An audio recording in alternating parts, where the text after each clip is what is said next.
Hi, everybody. My name is Amy Chester. I'm the Director of Rebuild by Design, and we're so excited to have you here tonight. We had an incredible response to this invitation. We had over 400 people respond. We're also going to be streaming it on Twitter at the @Rebuild by Design hashtag or at NYUIPK for the Institute for Public Knowledge. So if your friends want to join and they haven't yet signed up, they can join us that way.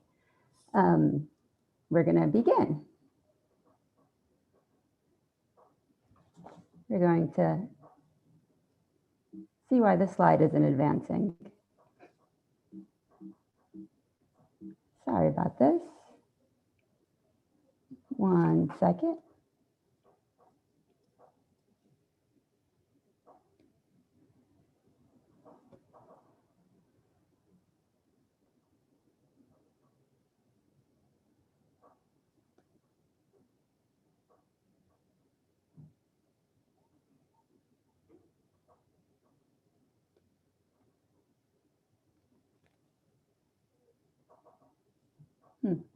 All right, we are back. So let me just, sorry about that. I'm gonna share screen again and no idea why it didn't work.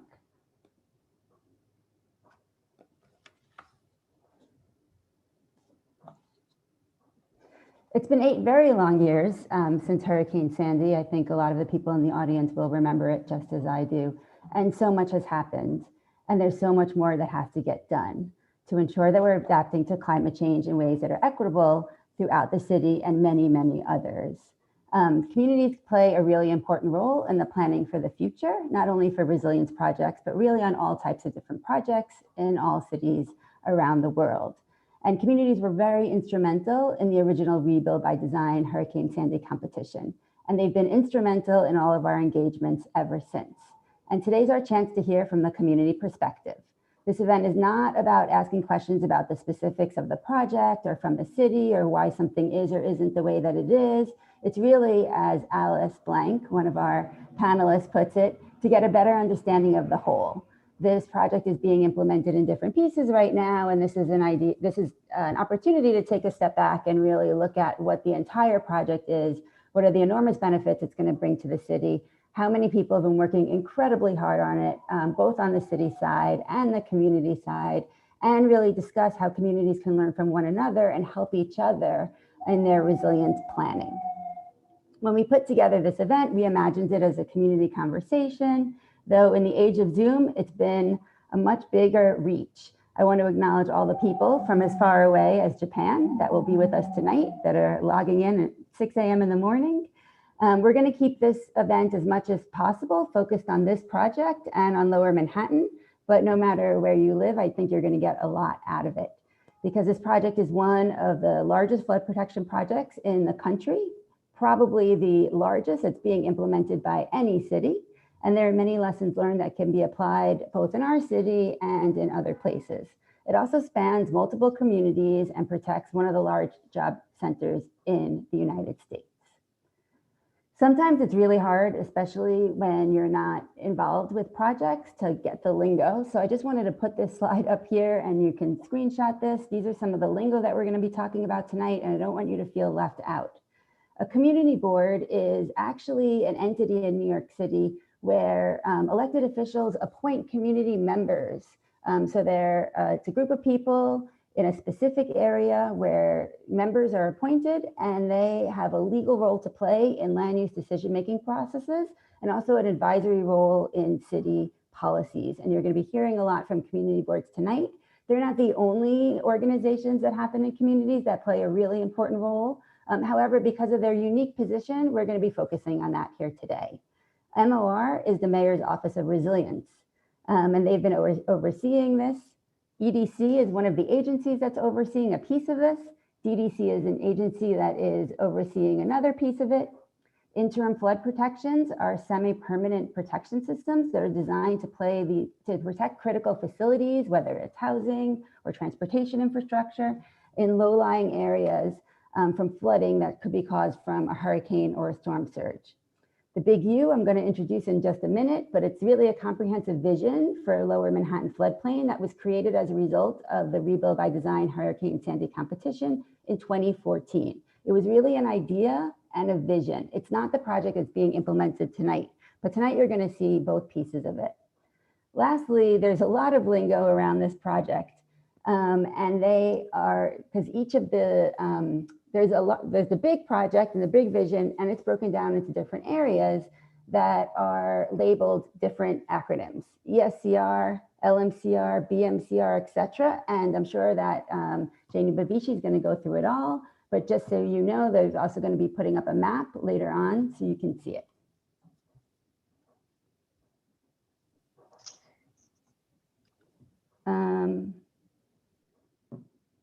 Great. I had a message that my slides might not be advancing, but I think we are good. Does everyone see it? No. No. You can't see them advance. Still on the first slide.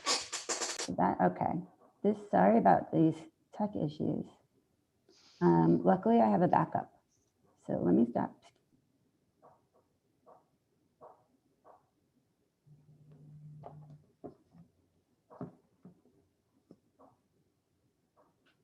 All right, I'm going to start with PowerPoint now.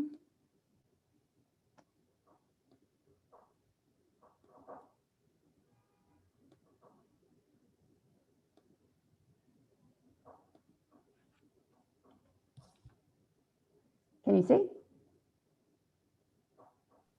Yes. Awesome. Sorry about that.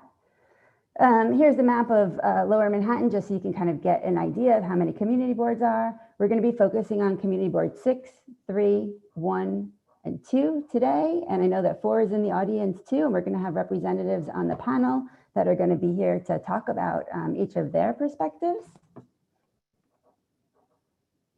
And the community boards asked if we could start off by giving the background on the Big U. And like I mentioned before, the Big U came from the Rebuild by Design Hurricane Sandy competition. It was the vision. It was a vision of a design team that came together, an interdisciplinary design team that came together. A lot of those members are probably here tonight, so I just wanted to shout out some of them. Matthijs Bouw from one, Jeremy Siegel. These are folks that were on the original Big team. Jeremy Siegel from Big, James Lima from James Lima Planning and Development, Laura Starr from Starr White House, and many others who created this vision. I also want to shout out to Sean Donovan, who I know is in the audience, who was the HUD secretary at the time and the chairperson of the Hurricane Sandy Task Force. And they were really instrumental. Everyone was really instrumental for the beginnings of this project. Like I mentioned before, tonight is an opportunity for the community boards to speak. We're going to be hearing from Janie Bavici from the Mayor's Office to present the project. If you're interested in finding out more about the project itself, you can attend any of the community boards. The city goes every single month for the different areas, and you can ask your questions there. You can ask it of the community boards or of the city. So we will start talking to you about 8 years ago. This is 8 years ago. This is what our sky looked like from Earth, looking at Hurricane Sandy come barreling down.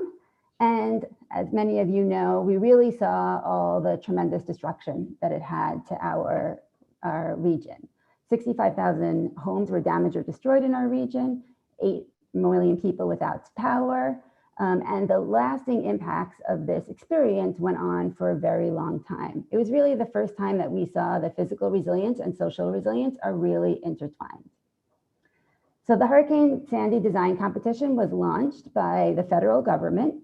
That's how Rebuild by Design begun.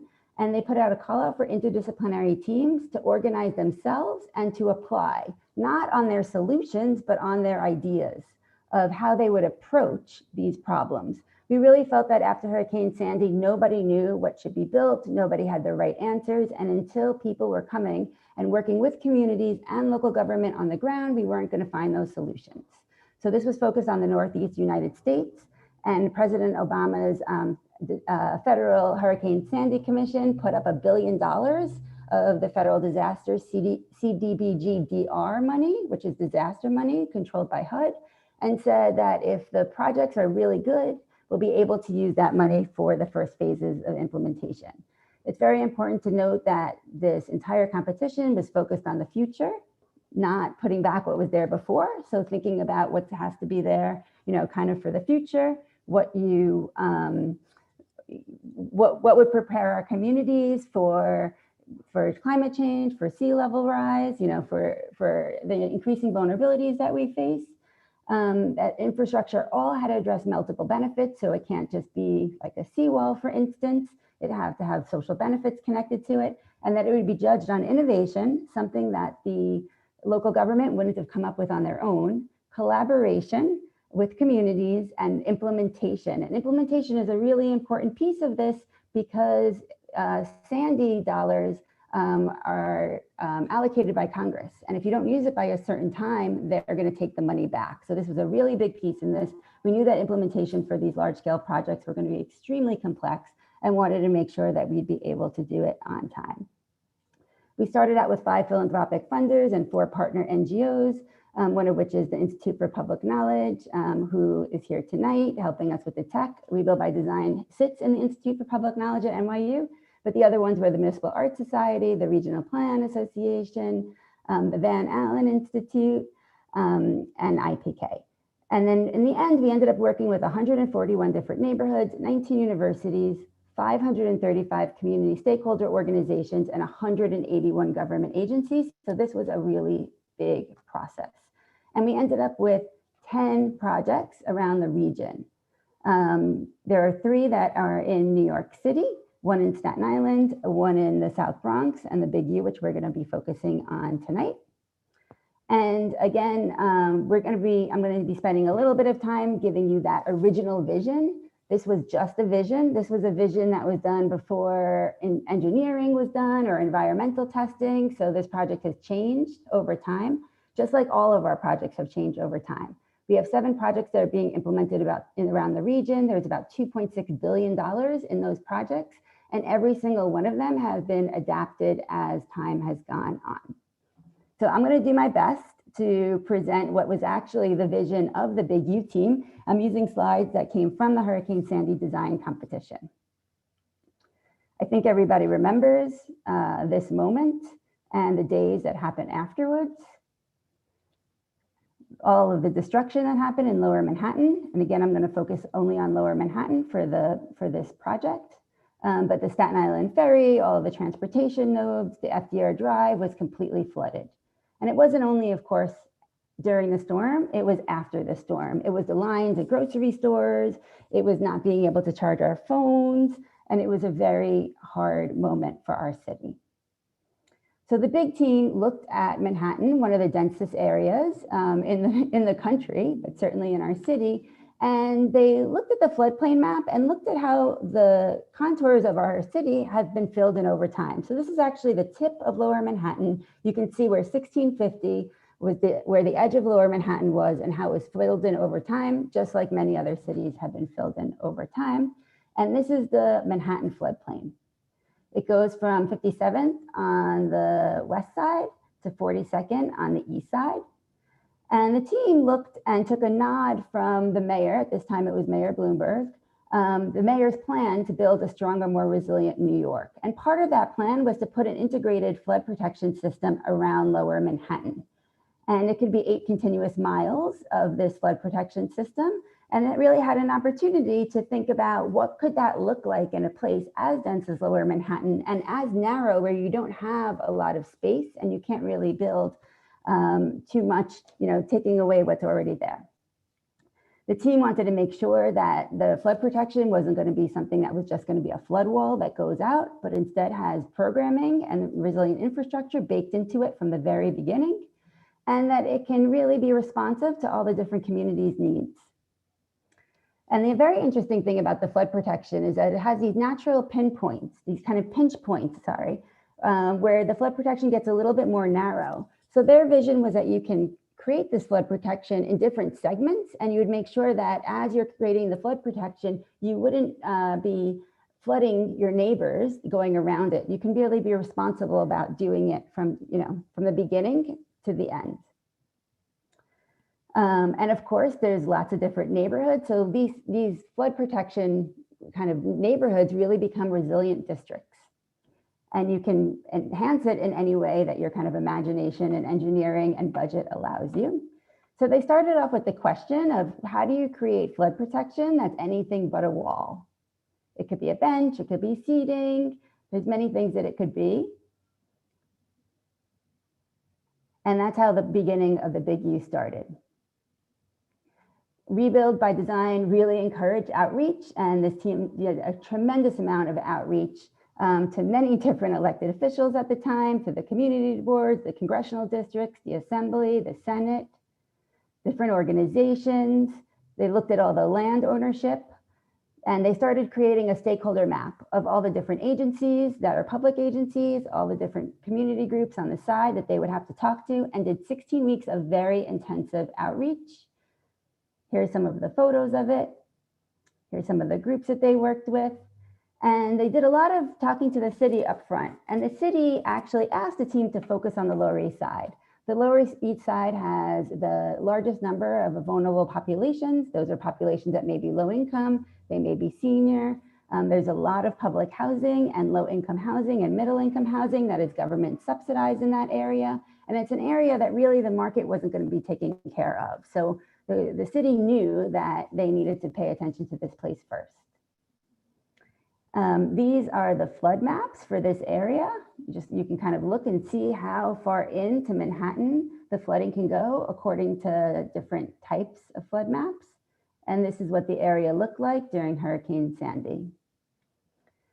And with the 100-year floodplain and the 2050 flood maps, it's actually going to be even more inland, and it's going to keep going further.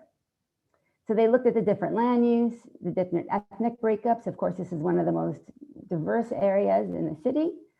The income, it's obviously, you can see from this map, also one of the lowest income areas in Manhattan. Looked at all the different public and city-owned and publicly owned facilities. They knew very much, of course, about NYINJ's needs for budget and the lack of park access within the community. And they started working with LES Ready. And LES Ready is a coalition that came together right after Hurricane Sandy of many different neighborhood organizations. This group has grown exponentially since then, but these were the groups that were involved at the time. So there are many organizations that were at the table planning this flood protection together. And the big team also went and studied all the different projects projects that were ongoing and different reports and ideas that were part of this community, so they can take some of the best ideas and the ideas that people really care about and work it into this plan. So you had the CB3 waterfront report, the East River Esplanade report, and then the plan, the People's Plan for the East River waterfront, Pier 42, the Blue Way, and then the SIR report, and then the LAS master plan, which kind of takes everything together. And then they did a public design process. They went out into the communities and had these conversations. This is what this is some of the tools that they used to have these conversations. And they did a lot of studying on what the risk factors are between deployables and stationary flood interventions, and did a number of community workshops, and brought it all back to their team and spent a lot of time thinking about what could happen here. So this is, I'm going to say this again, just a vision of how it started. So starting in the Lower East Side, and then kind of we're going to go around the tip of Lower Manhattan. This is the area that's now ESCR. It's 23rd Street to Montgomery Street. They heard from the community that they don't want to block the views into the park, and they don't want to lose the recently completed promenade along the waterfront.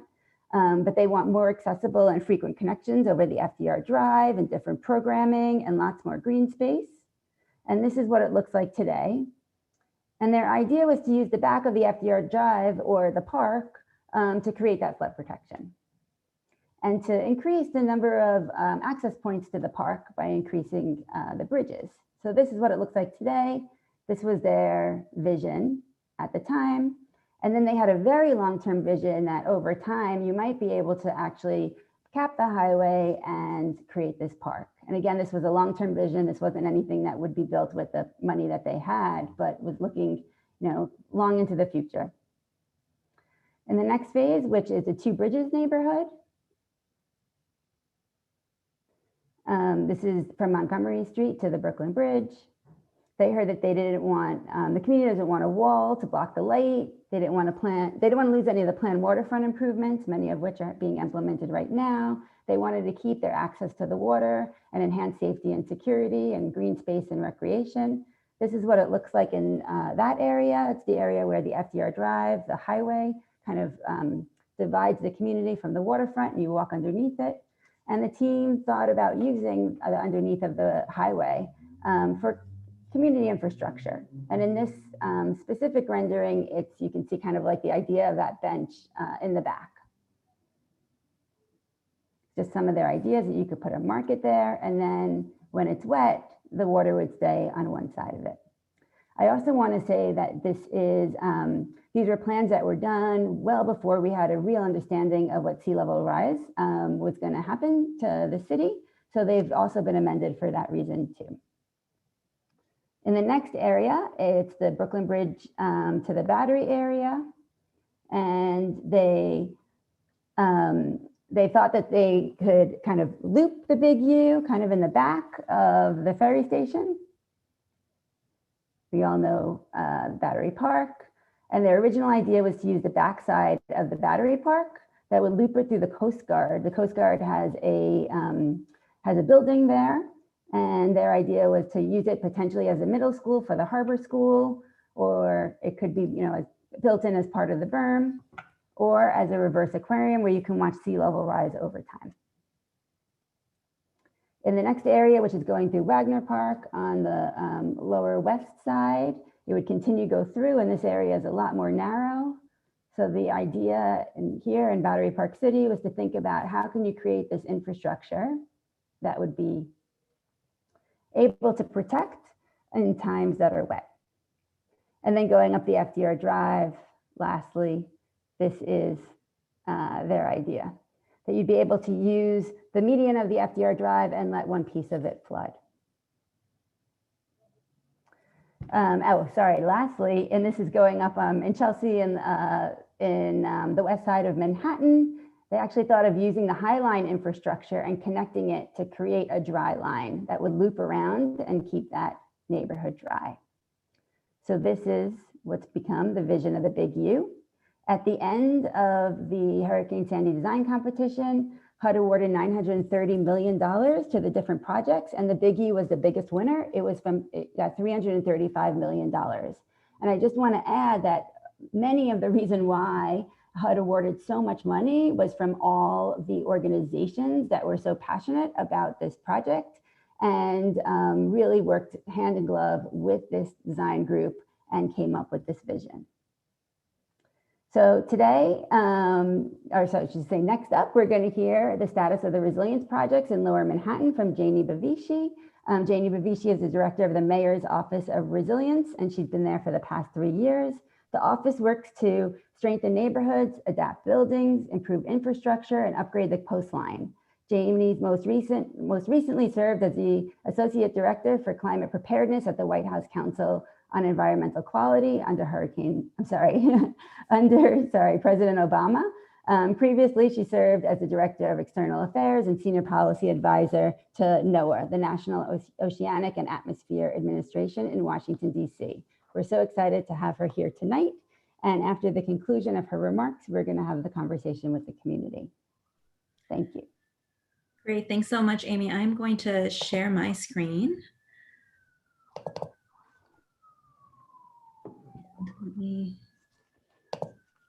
Okay, I hope everyone can see that. Well, as Amy mentioned, my name is Janie Bavishi. I'm the director of the Mayor's Office of Resiliency. I'm so happy to be here tonight, and thank you all for taking the time to join this discussion on the eve of the 8th anniversary of Hurricane Sandy. We're going to dive into a range of topics today. There's a lot to cover, so we'll go through it quickly, but I do want to just let you know that in order to honor the goal of tonight's event, I won't be taking questions and we'll dial off after I finish my presentation, just to create the space for the community conversation that Amy described. But today I want to introduce you to the Mayor's Office of Resiliency, for those who are not familiar. No need to remind you of Hurricane Sandy's impact, and I know Amy's already mentioned it, so we'll fly by that, but I do want to talk a little bit about the planning that the city did after Hurricane Sandy and how we've been funding our work. And then we'll really do a deep dive into the city's coastal resiliency strategy for Lower Manhattan today, and then the city's broader resiliency strategy and how you can stay involved. So the Mayor's Office of Resiliency really works to adapt the city to the unprecedented challenge of climate change. But we're not only working to create a safer city, we're doing this in a way to make sure that the city is more resilient, equitable, and vibrant. We really want to improve the quality of life in the city as we are building resiliency to climate change for New Yorkers today and for generations to come.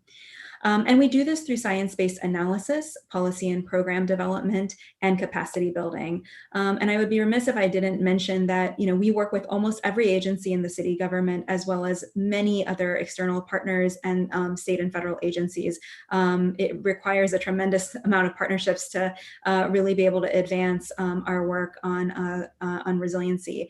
And I should also say that we're, really responding to the multiple impacts of climate change. So we're working to respond to the impacts of coastal storms like Hurricane Sandy and sea level rise, but also intense precipitation and extreme heat, which impacts inland communities in the city. And we're focused on both the near and the long term. Amy's already talked about the impact of Hurricane Sandy, and I know many of you felt it firsthand. Almost 90,000 buildings were inundated, 44 New Yorkers lost their lives, and the city suffered from $19 billion in damages and lost economic activity. It was an unprecedented storm, and we engaged in an unprecedented rebuilding and resiliency effort afterwards.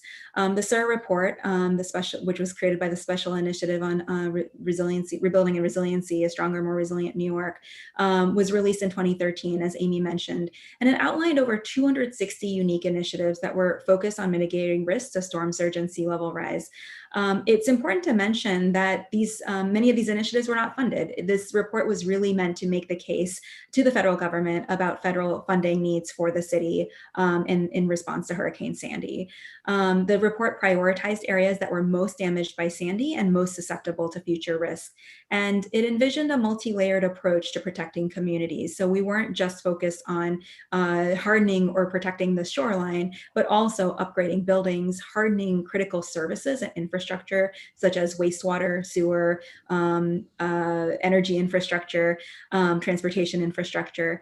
And then we were also focused on making investments in neighborhoods to, again, improve quality of life and improve social cohesion.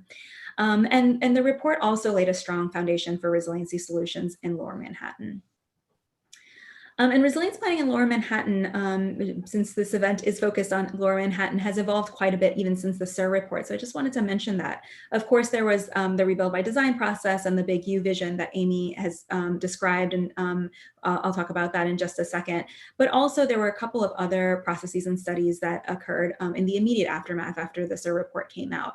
The state led a process called New York Rising, which developed a community reconstruction plan that called for investments in Lower Manhattan.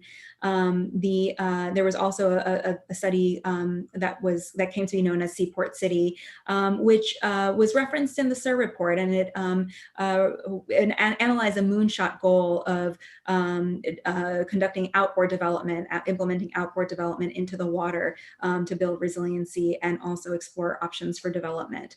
Upon release of this study, Lower Manhattan leaders called for a more comprehensive solution for the district and also an exploration of on-land alternatives. And that call actually culminated in a 2019 release by Mayor de Blasio of the Lower Manhattan Climate Resilience Study. This was the most comprehensive risk assessment of the Lower Manhattan region, and actually included an engineering analysis of multiple on-land alternatives. So it provided a comprehensive plan for Lower Manhattan, and we'll describe that in much more detail in just a second. But taking a step back, I just want to mention that the SIR report was focused on capturing federal dollars, making the case to the federal government about the need for federal funding. And I wanted to talk about how important federal funding is to advancing resiliency initiatives in the city. So this map with all these dots represents unique resiliency initiatives all across the city.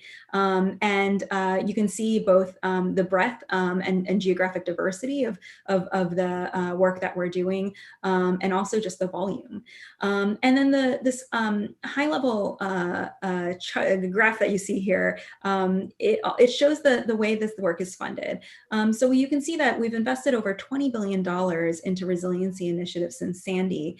And much of that money comes from the federal government, from HUD and FEMA primarily, but also other federal sources.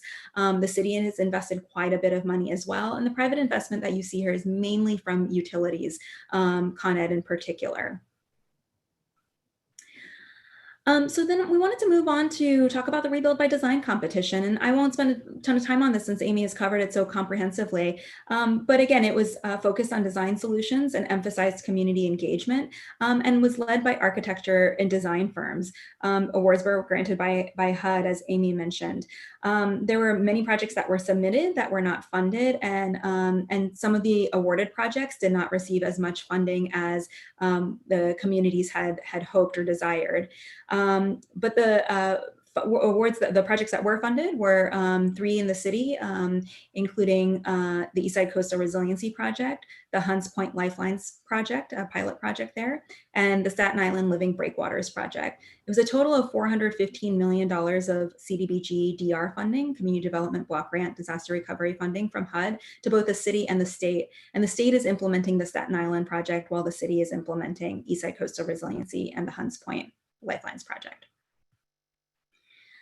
Reflecting on the Rebuild by Design competition, because it's I think always helpful to think about how we can improve these kinds of processes in the future. It provided critical funding for visionary ideas with a really important focus on community engagement, and we've certainly continued that focus on community engagement into implementation. But like all processes, it wasn't perfect. You know, the competition did not specify the size of the awards or the scope of what a reasonable project might be. And it didn't outline how science and technical feasibility and other constraints should be embedded into the engagement process. So it was a visioning process, as Amy described, and the technical feasibility and other technical components came later. It also didn't carve out a clear role for cities and states to engage with the visioning process. So some of the operational constraints that city and state agencies face also came later in the process. But it provided a great degree of value because it seeded key ideas that ultimately led us to the city's strategy today. And that strategy in Lower Manhattan incorporates 2 key components: Eastside Coastal Resiliency and Lower Manhattan Coastal Resiliency. And I will describe those. But before I do, I just want to mention one other competition that's key to all of this and key to the story, which is the National Disaster Resilience Competition. So this competition was kicked off in 2014. HUD issued a competitive proposal for funding for states and local governments that were impacted by natural disasters in 2011, 2012, and 2013. So 40 states and communities were invited to compete. And this was different from the Rebuild by Design competition because it was led by the governments themselves. In 2016, 13 finalists were announced, including New York City. HUD awarded $176 million for Brooklyn Bridge to Montgomery Coastal Resiliency, which we formally call 2 bridges, and I will describe what that is. And it was complemented by a $27 million investment from the city, so total $203 million for the entire project. As I mentioned, the awards were announced in 2016, although the city did not have authority to spend the money until 2017. So the city's strategy for Lower Manhattan, as I've mentioned, incorporates 2 main components: Eastside Coastal Resiliency, which you'll see on this map is depicted in the yellow. It's a 2.4-mile project. And then Lower Manhattan Coastal Resiliency, which is a number of components that includes Brooklyn Bridge to Montgomery Coastal Resilience, the FIDI Seaport Climate Resilience Master Plan, interim flood protection measures, the Battery Coastal Resilience, and the Battery Park City Resilience projects. And I will describe all of these in more detail. These projects, I should say, though, are moving forward on their own timelines, in part because they are being funded by different sources of funding, but also because of the unique local environmental and social characteristics that they are meant to respond to. But collectively, they are very similar in their vision to the Big U concept that was submitted during the RBD competition. And these projects fit within a larger strategic approach to coastal resiliency that I wanted to describe here. So we're really working to maximize available funding opportunities and leverage existing resources wherever possible. These projects are incredibly expensive, and it's really important to do this. We're also using the best available local science to understand and address future risks. And we're really, really fortunate in New York City that we have a partnership with the New York City Panel on Climate Change, which is an independent panel of scientists that's mandated by local law to provide climate projections every 3 years. And so those projections end up being the basis of our entire resilience portfolio. We're also prioritizing community engagement. It's absolutely critical to all of our work, and especially in identifying co-benefits. Again, like I said when I started the presentation, our work is meant to not only make communities safer from the impacts of climate change, but also improve quality of life. And those amenities and other benefits that we identify in projects are often directly informed by community members themselves. And we're also integrating protection within each community's specific physical, ecological, and social context. And we're seeking to provide layers of resiliency that provide comprehensive risk reduction.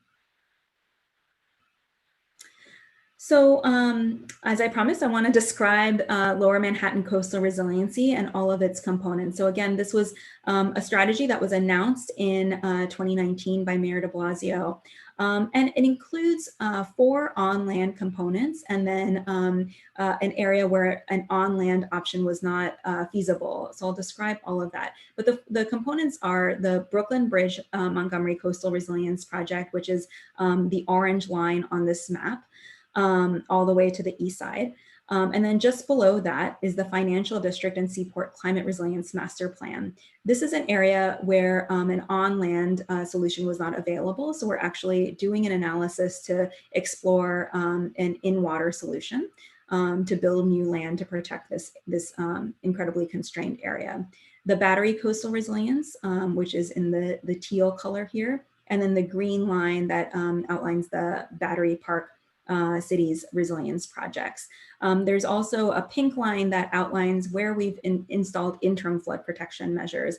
And these are measures that we are deploying for lower level storm events while these permanent projects are coming online and into fruition. So interim flood protection measures, as I mentioned, are these lower level protections. They include tiger dams, which are water-filled tubes that are deployed just before coastal storms. These are these orange tubes, which you can see being deployed in this image here, as well as HESCO barriers, which are essentially military-grade sandbags. They're sand-filled barriers that can stay in place and don't need to be deployed just in time for a storm. You will likely have noticed some of these barriers in the 2 bridges and the Seaport area where they have been installed, and they've been adorned with local artists' murals, which we're really appreciative of. And these, the interim flood protection measures were actually deployed just last summer in the Seaport in time for Isaias. It was a storm that we, based on the weather projections, the forecasters were saying could just particularly affect the Seaport area. So we wanted to make sure that we were utilizing this tool that we now have in our tool belt, and so we deployed the tiger dams in that area in order to protect that community from flooding. LMCR also includes Brooklyn Bridge to Montgomery Coastal Resiliency. This is a project, like I said, when I was describing the National Disaster Resilience Competition, is being funded by HUD with $176 million investment from HUD, and then $27 million of funding from the city for a total project cost of $203 million. This is a project that's in design phase now. It's expected to begin construction in 2021.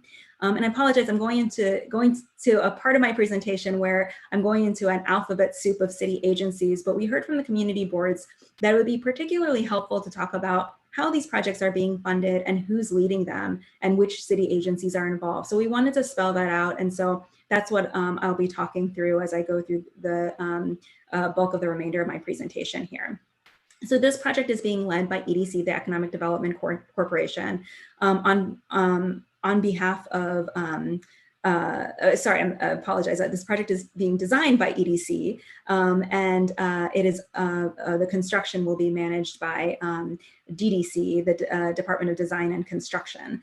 And other partners on the project also include the Mayor's Office of Resiliency, my office, DOT, Department of Transportation, the Department of Environmental Protection, and Parks. There's an interesting story about this project, which I should mention. RBD, as I mentioned before, was really instrumental in shaping how some of these projects move forward. With this project, the community had a desire, as Amy showed in one of the renderings, to really use the area under the FDR Drive and build gates that would go under the FDR Drive and would come down during the storm event. We ended up realizing that, that was not going to be safe or feasible to install gates that were actually attached to the FDR. But instead, we ended up in a place where we are building flip-up gates, but the flip-up gates will be built into the ground and will be deployed upwards in advance of a storm. And you can see that here in some of these renderings, especially the one on the, apologies, bottom of the screen here that shows a storm event with the flip-up gates being deployed. And again, they'll rest in the ground instead of just under the FDR and be deployed up for a storm event. And we're building community amenities into the project, as can be seen in one of these bottom renderings as well. The next project I wanted to talk about was Battery Coastal Resiliency. So this is a project that is being led by the Economic Development Corporation on behalf of Parks, and the Mayor's Office of Resiliency is a partner. The first step in this project was to ensure that key emergency repairs were being made to the Battery Wharf. And so those emergency repairs are being moved forward, and that's an essential foundation for future resiliency work. The budget for this project is $165 million, and it's all funded by the city. I have mentioned a few times the FIDI Seaport Master Plan. This is Climate Resilience Plan is exploring the location and extent of shoreline protection in the water. So this is an area where no on-land solution was available. This is an incredibly dense area, a historic district. It also has really dense underground infrastructure, and this area is very low-lying. The floodplain actually extends far inland. So drainage is another challenging component to this area. We want to make sure that when we're building coastal resilience, we're not making flooding from rain events any worse in the area. So we needed to make sure that we were incorporating a drainage solution into the project here. And more space was needed to do that. So the master plan is exploring how to build this the climate protection, the storm surge protection into this additional land that we would build into the water. This is a project that's being led by EDC in partnership with MOR, DOT, DEP, Parks, and the Department of City Planning. And the funding for this project is $7 million, all from the city. No funds have been committed for construction because we're still in the process of identifying the optimal solution. And we've done a lot of community engagement around this plan. Pictures of the open house we held in February before COVID are included here, which included many interactive exercises. And we just really appreciated everyone coming out and learning about the constraints of this area, as well as the challenges that this area faces. The next project I wanted to talk about was the projects in Battery Park City. So there are a number of resiliency projects here that Battery Park City Authority is implementing in partnership with the Mayor's Office of Resiliency, EDC, Parks, DEP, and DOT. The city has approved BPCA's capital plan, which included $134 million for resiliency projects. The BPCA has also gotten state approval to expand their bond cap by $500 million with the express intent of supporting these projects. These projects will begin in fall of 2021, begins construction in fall of 2021. And then finally, Eastside Coastal Resiliency. This is outside of, just north of on the east side of the Lower Manhattan Coastal Resiliency Project, so just north of BMCR. We're really excited to report that ESCR will be breaking ground very shortly in just a couple of weeks. This is a project that is $1.45 billion, 338 million comes from HUD, and the rest of it is city capital. It's a project that's being led by DDC in partnership with MOR, Parks, DOT, DEP, and EDC. There are also a number of hospitals. I should mention before I go into the hospitals that this project protects 110,000 people, 28,000 of whom live in NYINJ developments. Much of the footprint of the project overlaps with East River Park, but it also extends north of the park and then ties in with the hospitals in Hospital Row on the east side of Manhattan. Those hospitals have also received independent funding to implement resiliency measures. So there will be a continuous line of protections from the hospitals north of the park and the project footprint here, all the way down to Montgomery Street with the Eastside Coastal Resiliency Project. And then I'll pick up there with Brooklyn Bridge at Montgomery Coastal Resiliency. I think it's important to also mention the New York New Jersey Harbor and Tributary study, because I know that this is a study that's received a lot of attention in the news, and this community may have questions about it. This is a study, for those of you who don't know, was a study that was being implemented by the Army Corps of Engineers. It's a 6-year, $19 million study that really reviews solutions, resiliency solutions for the entire New York and New Jersey harbor. The Army Corps was advancing 5 proposed alternatives, which range from a series of surge gates and flood walls and levees to a potential massive harbor barrier from Sandy Hook, New Jersey, all the way up to Breezy Point in the Rockaways. It was a study that was considering feasibility, benefits, costs, and environmental impacts of these solutions. Additional appropriations would have been needed to actually implement the solution. So the point of the study was to narrow down which solution or sets of solutions may be feasible for the region. Many of these solutions that were being contemplated in this study are not implementable by the city on its own. It would really require other partners, including the Army Corps, to help implement because of the level of complexity and the regulatory authority that would be needed in order to advance these kinds of projects. Unfortunately, President Trump in January decided to cancel the study. He did it with a tweet, which you can see on the slide here. It was a reckless decision, and we have opposed that decision ever since he tweeted about it. And we're really hoping and advocating for the study to be reinstated in November after the election. And that could be done either by a new administration or a new Congress. We, of course, are not waiting for the study. We are continuing our work and advancing all of the plans that I just described, but also, want to make sure that we're exploring these long-term generational solutions that are regional in focus, and want to do that in tandem with the work that we're doing in the city.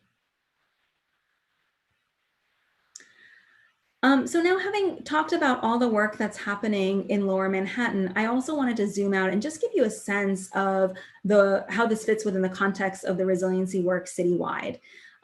We have an enormous amount of work going on and are further ahead than any city in the United States in terms of not only designing and developing a resiliency plan, but moving it into implementation. We've completed some key projects, reconstructed Rockaway Boardwalk, beach renourishment in the Rockaways. We've installed dunes in the Rockaways and in Staten Island. We've completed a tea grain project in Seagate, Brooklyn. And we've also completed a couple of wetlands restoration projects, including in Broad Channel and the West Shore of Staten Island. And we're moving into some important groundbreakings. We will soon be announcing the groundbreaking for the Rockaway reformulation Atlantic Shorefront, which is an important project in the Rockaways. It will build new rock jetties, put more sand on the beach, build a reinforced dune to create multiple layers of protection for that community, which was devastated by Hurricane Sandy. We will also be, as I mentioned before, announcing groundbreaking for the East Side Coastal Resiliency Project very soon.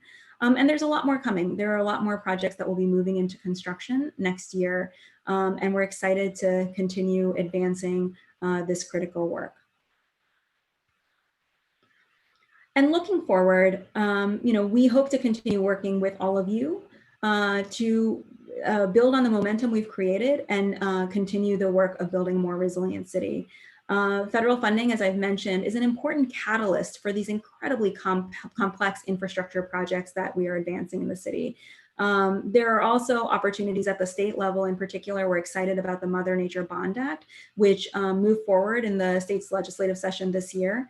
It didn't move forward any further than that. It would have been a ballot measure, but Governor Cuomo decided it wasn't the right time because of the pandemic.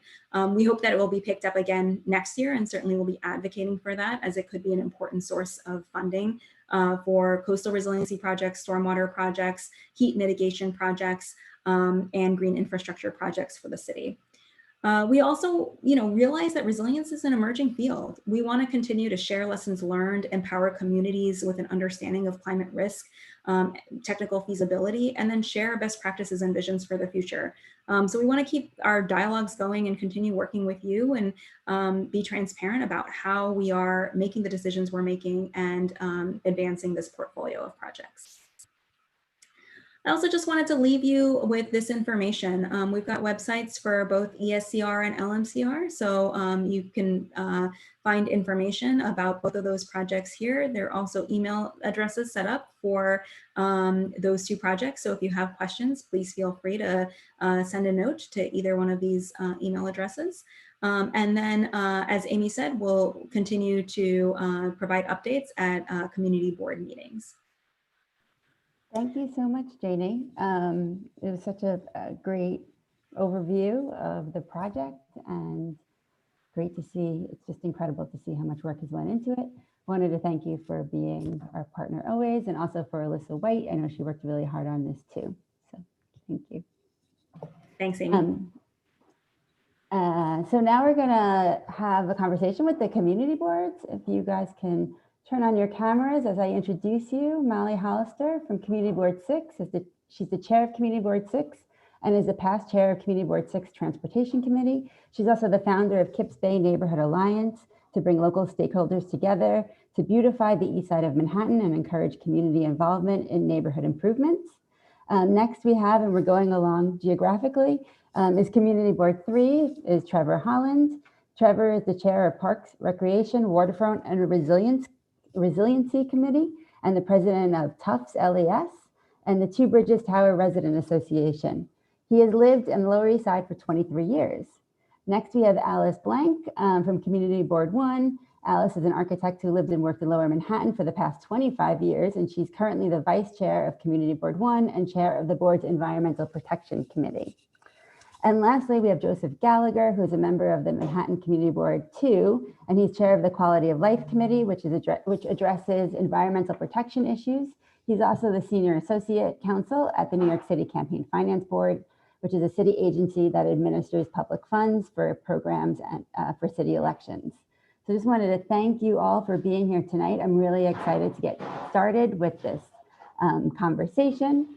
And to kick it off, I just want to give each of you a couple of minutes to kind of introduce yourselves and provide an overview of your experience planning for the compartment, which is adjacent to your community board. What are the highs? What are the lows? Just give us a little bit of feeling of what it's like from your perspective. And maybe we'll start in the same geographical area or order rather with Molly Hollister first. Okay, hi, thanks, Amy. Good evening, everyone. And yes, the images are powerful of the flooding, and the East Side Coastal Resiliency Project goes up to 24th Street on the east side along the East River, but we are, we had flooding all the way up Glick Park, which is just 37th Street, 37th to 40th, flooded as well. So we had flooding further north, and we continue to have challenges with sinkholes and issues north. So that's the funding is a big issue, but so that will come into play at some point, and we'll keep fighting for more mitigations around that. But for Eastside Coastal Resiliency, Community Board 6 has worked really closely with CB3 for more than 6 years. So it's been ongoing with the mayor's office, as well as EDC and Parks, and now with DDC for the project, which does shovels in the ground. There's construction starting this month, so it's a long process, still ongoing, still a lot of negotiations for lessons learned and so on. I hope this is a conversation we can kind of get into all of that, but for our issues, Community Board 6 stops at 14th Street, but the East River Park is just directly below. Obviously, we love and use the East River Park. We have very limited park space in CB6, so especially along our waterfront. So we've asked for mitigation around, more improved parks throughout the district. We have a few, trade-offs with the city that they've given us. Some of the pieces have been funded already. Some are on hold, which is an issue, but we are seen improvements in some of the parks as we lose Sty Cove Park for a duration, up to 2 to 4 years. So, but our other piece, so initially and now, I think as of today, they've announced, DOT announced where those bikes and pedestrians will go when we close off that section of the East River, and they've announced Avenue C will be our detour. So that's mitigation for the bikes and pedestrians. But again, like we've really been negotiating more for improvements along our waterfront once it moves forward. There is a pinch point, again, shared with CB3, which is at Con Ed at 14th and 15th Street, where the bikes and pedestrians can barely squeeze by. They've the city's promised funding for a flyover bridge there, which is very exciting and something we've all been really, waiting for. But I think that may have to wait until after the project is finished, which is kind of rough. But I'll leave it there. We do have the hospitals north, VA hospitals right there at 23rd, 24th Street, and they already have built their walls. But it's not as connected, I think, as Janie mentioned. That there are some. There are just some places along our waterfront that aren't just connected with all the hospitals seamlessly connected. So we still need more north of that East River, East Side Coastal Resiliency Project. So that's it. I mean, I could go on and on, but I'll leave it there for now. Trevor, you're up next. Why don't you introduce yourself and talk about kind of your perspective, what it's been like. I mean, thank you for providing this platform. I think it's been very useful. Even the review of those slides that we just watched, I mean, I've seen most of them, but it was a nice little refresher to sort of understand everything that's going on in the city. As you mentioned, I'm the chair of Parks, Waterfront, and Resiliency Committee for Community Board 3. There are a lot of projects going in our area. Every inch of the waterfront is being either made resilient or under some construction. So it has obviously provided some challenges. Molly went over some of the issues that we also face, so I don't think I need to repeat them, but when you're dealing with two major projects in your neighborhood, it puts a strain not only on the community board, but residents. Meeting fatigue is something we hear all the time, and we've been in dozens of planning meetings, dozens of community board meetings that have lasted until 10 o'clock, 11 o'clock at night, which puts a strain on everyone. For the ESCR project that was originally planned, obviously there was some controversy after it was changed. We're dealing with that right now. And the challenge from the community board has been to balance the community's views. Their views about every project that we deal with, but this one in particular put a strain on the board to try and come up with some resolutions that the entire community be satisfied with. We spent many hours doing outreach, many hours to come up with that original plan, and of course it was changed without notice. But as Amy, you mentioned earlier, a lot of this has to do with funding, a lot of this has to do with engineering, and a lot of this has to do with timing. We would love to see the FDR knocked down and a tunnel put underneath it. We'd love to see that. But if you don't have funding and you don't have a current friendly government, that becomes extremely difficult to implement in a realistic amount of time. And this money was awarded with a clock, and we're on that clock right now. You started off mentioning different acronyms, and that's another challenge for the community with LMCR. Originally it was TBCR and ESCR and different agencies, and trying to bring all of them into a meeting. I know one community board meeting we had with all the agencies, and Molly can probably attest to this, there were probably 27 different people from each agency just to be able to cover different issues that the community may have. In addition, and then what wasn't mentioned is there's also Pier 35, which is recently completed, Pier 42, which is a new park along the waterfront, Pier 36, which is a new boat landing for our community, Package 3 and Package 4 of the waterfront Esplanade, which is scheduled to be complete by the end of this year, and the Brooklyn Bridge Esplanade project, which is funded, but construction has not started.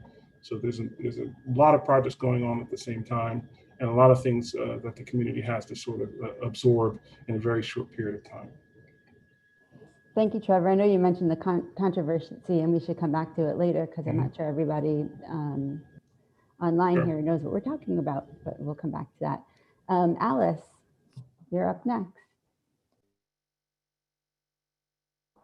Please unmute yourself.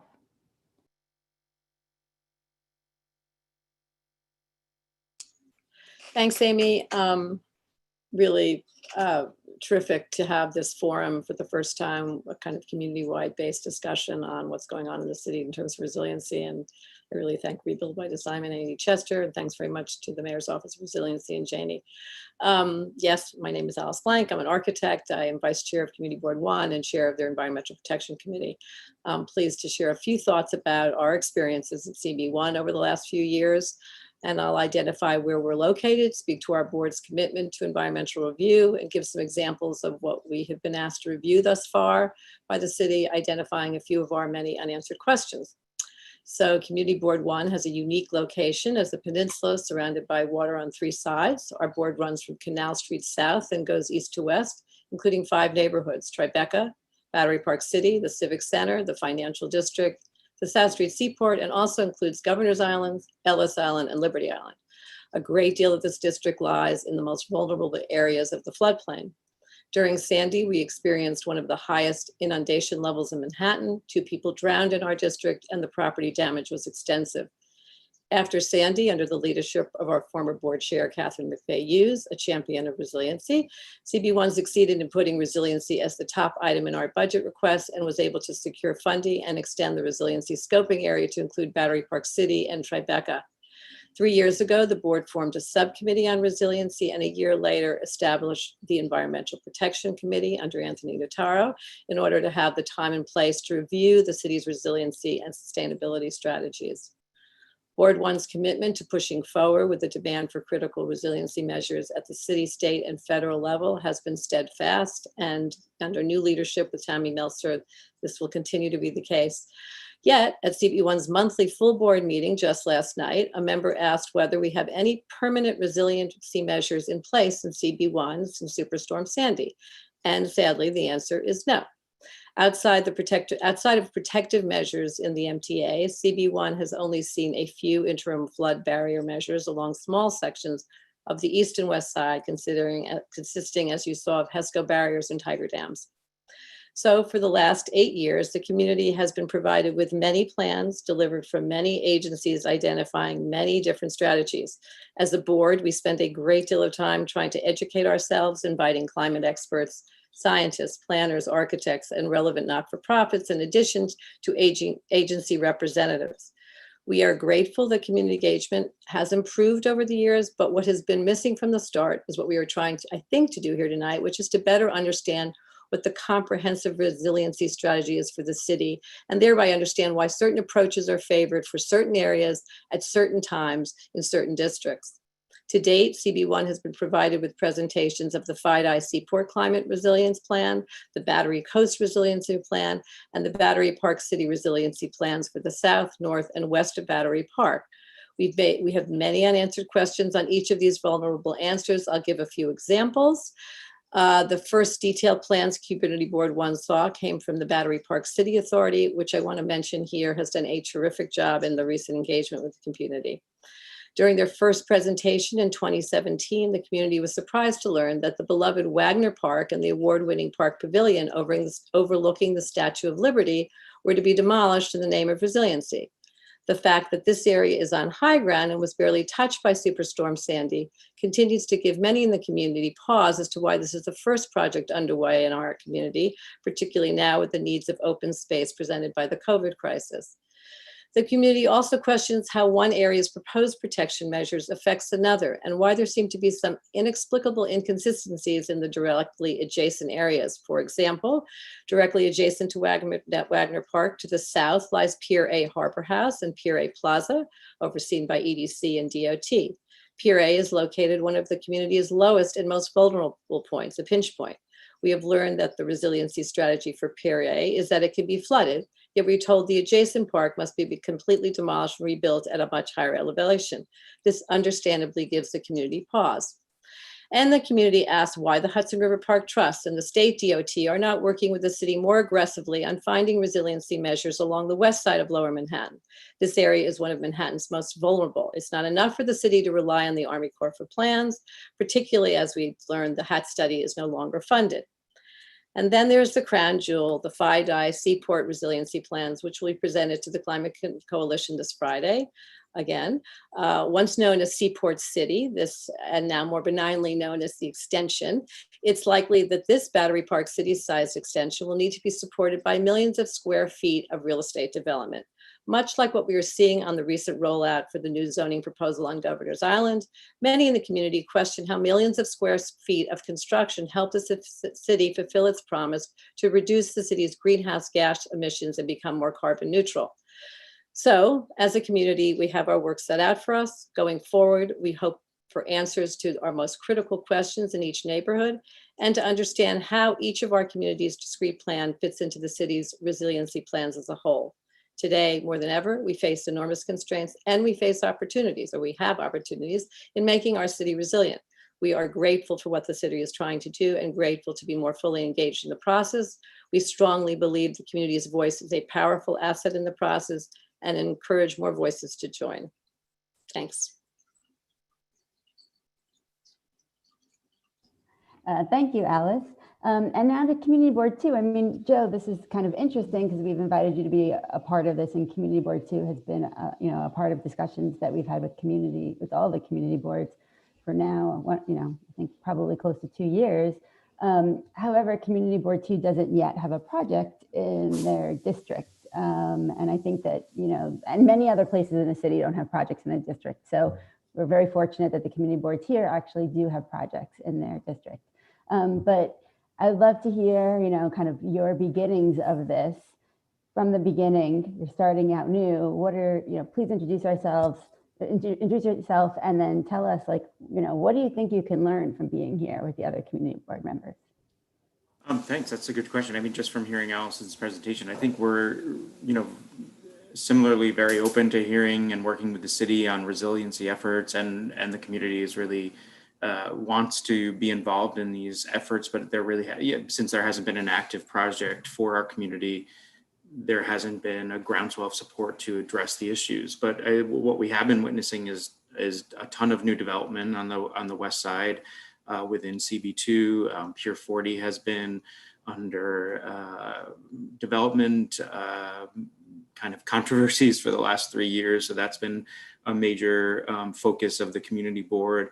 The Gansevoort Plaza Peninsula is just being redeveloped as we speak, and And I think that what is being developed does have resiliency interests. I think the Hudson River Park resiliency is a focus for how they are redeveloping these piers.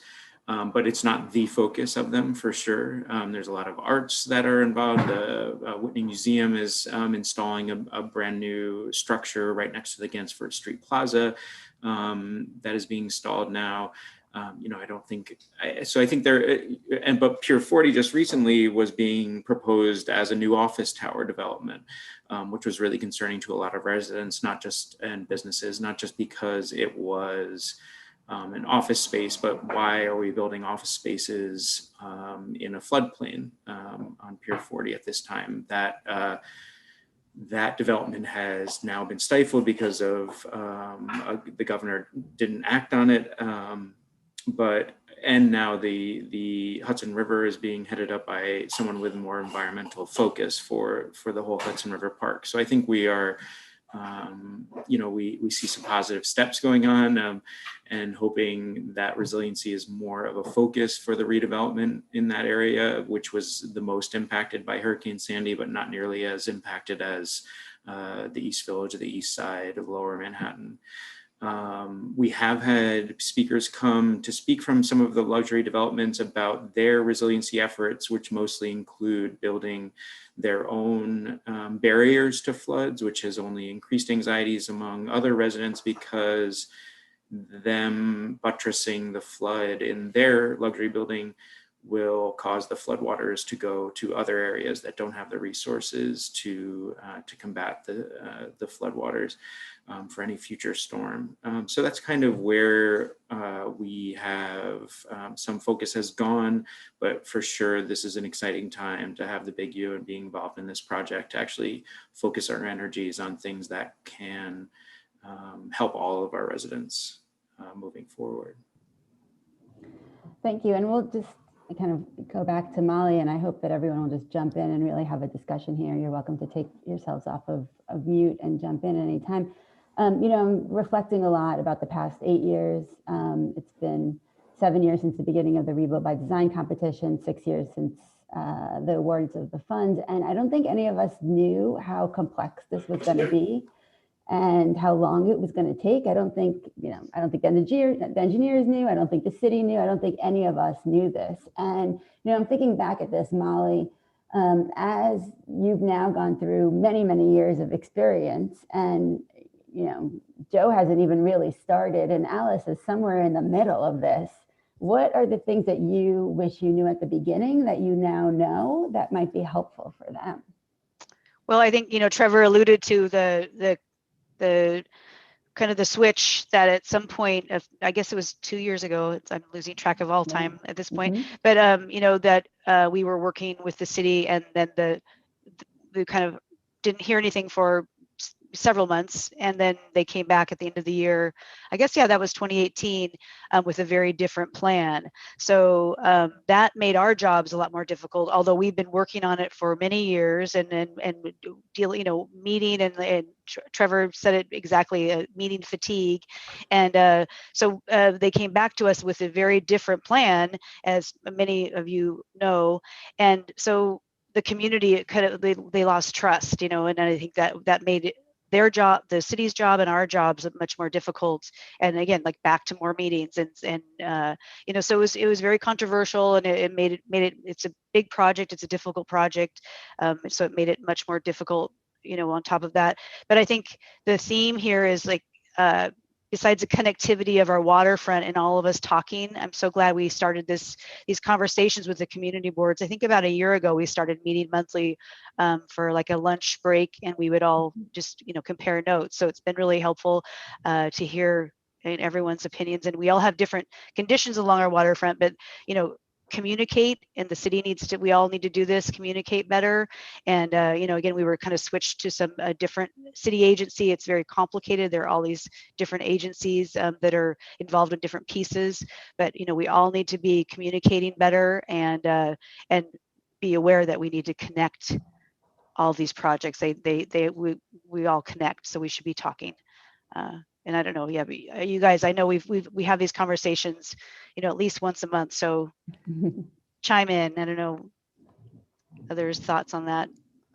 Well, I'll follow you, Molly, because obviously the ESCR, we share community boards. I mean, and depending on where you're talking, what area you're talking about. But, you know, the city did make a switch, and you mentioned that. I think the main thing that was lost was trust. Residents had come to have some trust with the project and to, as you mentioned, not hear anything from the city for months. And then the next thing we hear was a completely different plan and no real rationale of how they got there. It was a big change for us. And it really made people upset, to say the least, but we did lose a lot of trust. And it put us back quite a bit just in terms of planning and the environmental impact statement and the ULERT process, because we had spent so many hours doing that. Now we had to kind of rush and get that done. And just listening to the community, I mean, just many people had different opinions about the project, and many people liked the former project, many people didn't like the former project. A lot of people wanted to see a completely different project. But I think one of the things that we learned just from meeting is that there are funding deadlines. I mean, and that was critical in our thought process. And there are, as Janie mentioned, 110,000 NYINJ properties or NYINJ apartments in that area that were extremely vulnerable. So balancing those things, and it's not perfect. Coastal resiliency plans are always going to have some controversy, to be honest. You know, they're in urban, dense areas with not a lot of space. So there's going to be some pain with any type of projects. We didn't know. I know New Jersey, Hoboken saw some of that same controversy with their project.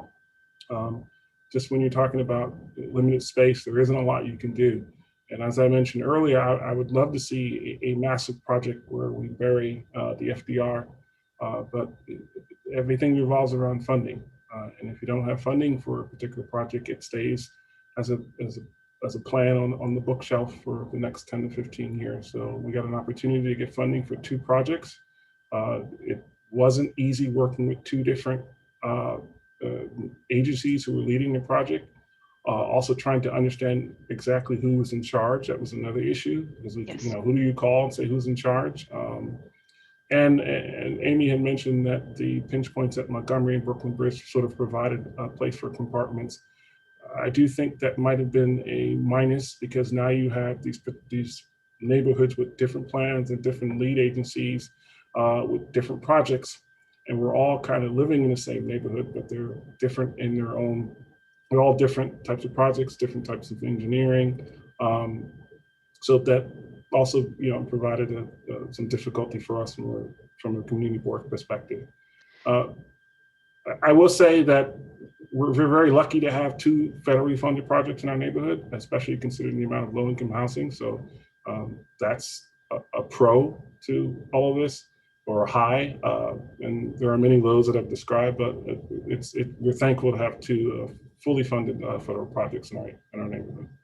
And I did want to say something about the project. You know, we've been working on it, and the community boards have been focused on it for a long time. And we do, I think the city agencies and the community boards try to do outreach to our neighbors. But you know, when the closure of Sty Cove is coming very soon, and you know, when the parks start closing, people are going to be surprised. So that's a challenge, and just to put that out there, but that's a challenge for all of us to really, you know, posters, signage, just make sure people know. I think that, you know, maybe the city agencies have been hesitant to, you know, be too vocal about it, but we need to make sure everyone understands. Like we know all about it, and we have all this timelines and schedules, but I think, you know, really be thinking about how we tell our neighbors that they're going to lose their parks, or even just their running path, you know, their bike path for a period of time. And here's the detour, and make sure we have a detour for them, you know. So all of those little things, but big things need to be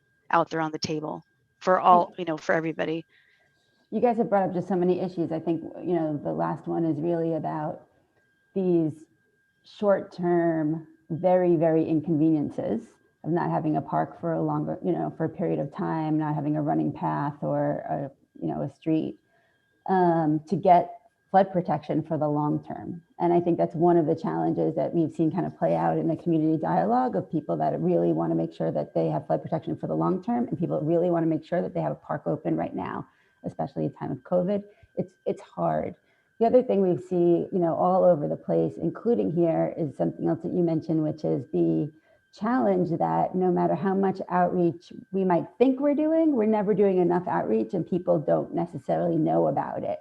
And, I'm going to put this over to Alice because Alice is in a little bit of a different place because the city has learned, I think, so much in the past couple of years of implementation that they are working so much faster now on the areas that are in Lower Manhattan than they were able to do for the more northern areas.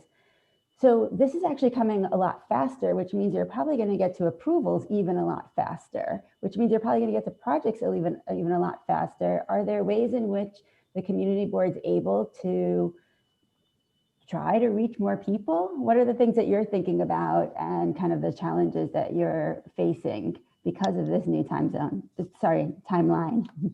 Well, I'm not so sure that I'm in total accord with the concept of the speed here. It's been 8 years and as I noted, we've seen nothing. So, I'd be delighted, I think many of us would be, to start seeing things move forward.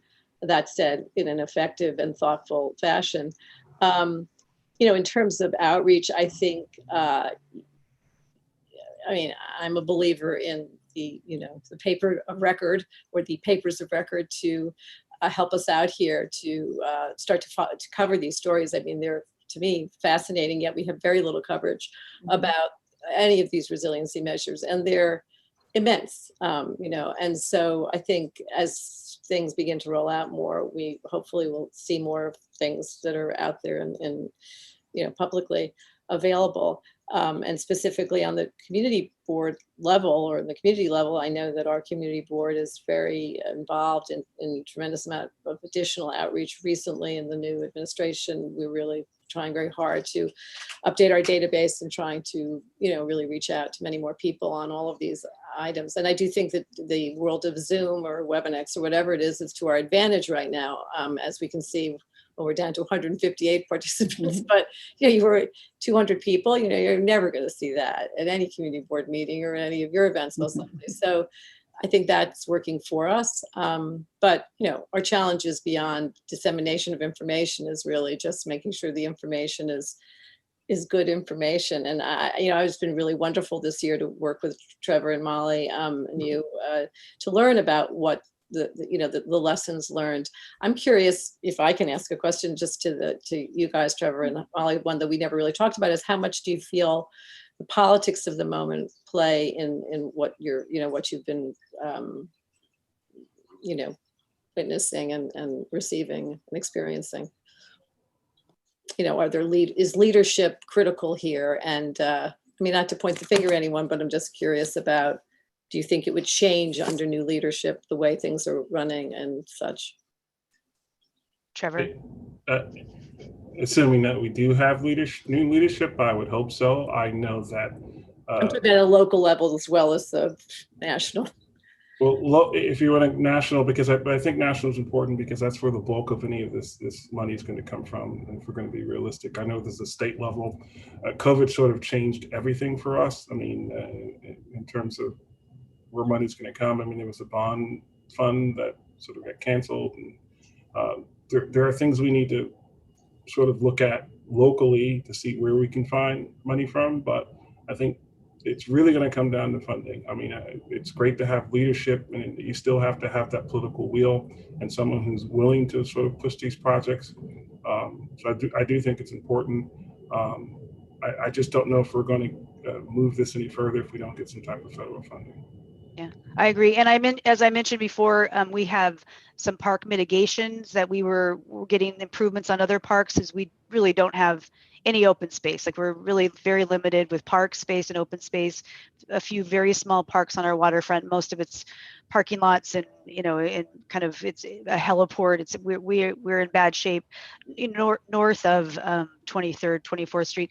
But those promised mitigations, and they're through the city, but they're parks through the Parks Department, they're on hold because of COVID. So, you know, COVID is, you know, the pandemic has caused a lot of kind of, you know, changes with these, the ESCR project. So we're just still waiting to hear, and we're trying to pressure, you know, our electeds in the city to kind of, you know, make sure these promised improvements move forward. But there are some issues there. And then I do agree, yes, federal funding, we just need support from our federal government, but funding all the way, you know, we just need, we need, above the East Side Coastal Resiliency, we need funding for, again, sinkholes, you know, just kind of a neglected waterfront. And the FDR plays a big part of that too. I think, well, the West Side has the challenge of the West Side Highway, but we have the, you know, we have the FDR, and it's really, you know, it complicates things, and it's ugly. We would like it gone too, or I would like it gone. I don't think I could be on record for CB6 as saying they wanted it gone, but I would be happy to see it taken away and used for open space. We need more open space. Of course, if you started working on that project, there would be lots of, you know, lots of opinions to weigh for that too. And where will the cars go, and what will the open space be, and will it be flooded? I mean, these kind of big ideas are really hard to implement. I definitely think budget is a huge part of this, of course. I mean, we were very lucky that we started off with the 335 million from HUD, and then we had that second bite at the apple. Janie mentioned the NDRC, the National Disaster Resilience Competition, which brought more money for the Two Bridges area. You know, Joe, there is no money for CB2 right now. It's now 8 years after Hurricane Sandy. There is no money. It's even harder with COVID. There are so many people that are out of work. It's going to be, you know, harder and harder and harder for the next, you know, at least few years.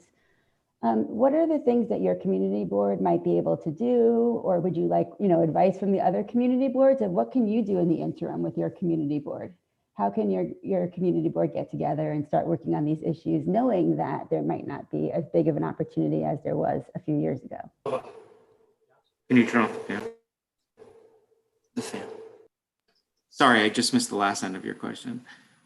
Oh, sorry about that. I was asking. No. I was asking, you know, your community board doesn't have, you're in a new situation, right? You don't have money, and it's 8 years after Sandy. Are there things that you can do right now? Or you know, are there actions that your community board can take on your own and kind of step up and think about how we can create a more resilient area that maybe will catalyze some of the bigger conversations and ultimately be ready when budgets are available? Oh yeah, for sure. I mean, we can consider the plans that are already being developed. I think also with the new developments that are coming on the West Side, we can try to push resiliency to the forefront. I think it hasn't been the case since Sandy in the last few years, and learning from the other community boards and how they are, you know, addressing resiliency and keeping it the focus of a lot of discussions that are going on, whether they're resiliency focused or not. So you're coming in and out. Oh, sorry. Yeah, I think that's a little bit better. Sorry. I've always been interested, if I can ask Joe, it seems as if your community board is not pushing for resiliency, and it doesn't really on the front burner. Is that accurate? Because it's so different than, you know, us. Is that true? I mean, for sure, yeah. We used to have an environmental committee, a protection committee, and then it got subsumed into the quality of life committee. And there hasn't been issues that have come to us with resiliency as a focus, and we haven't been pushing or having, you know, I think we've reached out mostly to have talks about evacuation efforts in case of another flood event happening. But in terms of proactively resiliency as a focus, it hasn't been at this point, not yet. Interesting. I'd also I mean, it might have something to do with the fact that Sandy, while it did impact the West Village for sure, did not impact it nearly as devastatingly as it did in the other community boards in Lower Manhattan. Absolutely. I'd also like to add that we are in Community Board 3, we have a whole range of community-based organizations who not only are part of LES Ready, but other groups who were able to push for resiliency, who were on the ground after Sandy and learned a lot of lessons that basically said we don't want this to happen again. And there are so many organizations who push for this rebuild by design concept, and also other flooding getting some protection in our area. The neighborhood groups in your area have been just unbelievable. You know, completely steadfast goals. LES ready. Your elected officials have really been focusing on this since day one, and they never let up. And it, you know, reflecting, it's hard to imagine that every community would have that infrastructure in order to do the same thing. And we have to, I think, figure out ways that we don't need that full infrastructure in order to get everything, you know, that our city needs to do in order to become more resilient and adapt to climate change and do it in ways that are equitable. So I think these, you know, there are a lot of challenges here. And in your uniqueness, you know, we're kind of learning about the different challenges from each of you. One of the big challenges, Trevor, was because, you know, when the city did change their plans, you had so many organizations that were so connected to these plans that it became, I think, watching from afar, a really difficult situation for the community board to be in, to try and figure out how to come to a resolution when you're hearing very, very loud voices of people that are very passionate. And, you know, in my view, everybody was right. Everybody's point of view was absolutely right. You know, people were very angry about, you know, issues that they should be angry about, and people were very passionate about issues they should be passionate about. And this is probably going to be something that we see played out in many different communities all around the city, all around the world, as we're trying to really reshape the way that our communities are addressing climate change. Do you have any advice now that you've been through this? And I feel like CB3 was really at the heart of this, that, you know, Alice and Joe can learn from, but really everyone else that's watching. What is it like on the receiving end of this controversy, and what did you learn from it? And what can you know, what can you tell us? I learned that you need to book a room for community board meetings that can go until 11 p.m. Because the meetings are going to be very long. We've had extremely long meetings since the change of the plan. The city, to its credit, has come to every single meeting. And I think, I mean, I've tried to let everyone speak at every meeting. That can be a challenge when there's 57 speakers, and even with a 2-minute timer, it never works out that way. I can only say that you can try and listen and get your committee to understand the project itself, but to listen to everyone. Everyone wants to talk, everyone wants to speak, everyone has opinion. Nobody is wrong, but to make sure that the committee and the entire board understands the project and the benefits and the drawbacks. I didn't sign up to be in the middle of that controversy, I can tell you that, because I spent a huge chunk of my life, not only in those meetings, but trying to, you know, edit and draft resolutions for this very controversial project. If the boards do face a similar project, which I imagine will happen in CB1 with Seaport City 2.0, or whatever they want to call it, I just be prepared for long meetings, be prepared for outreach that you're going to have to do from the board, and just be prepared to deal with multiple city agencies and try and find someone who's in charge, which is another difficult thing to do.